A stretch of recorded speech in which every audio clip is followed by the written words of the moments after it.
लक्ष्मी सविभ्रमालोकशुभ्रो विभ्रमचक्षुषे चक्षुषे सर्वलोकानां वेङ्कटेशाय मङ्गलम्। श्रीवेङ्कटाद्रिशृङ्गाग्रमङ्गलाभरणाङ्घ्रये मङ्गलानां निवासाय श्रीनिवासाय मङ्गलम्। सर्वावयवसौन्दर्यसम्पदा सर्वचेतसां सदा सम्मोहनायास्तु वेङ्कटेशाय मङ्गलम्।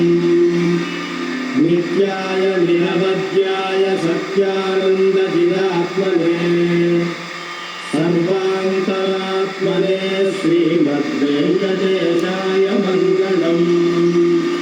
स्वतः सर्वविदे सर्वशक्तये सर्वशेषिणे सुलभाय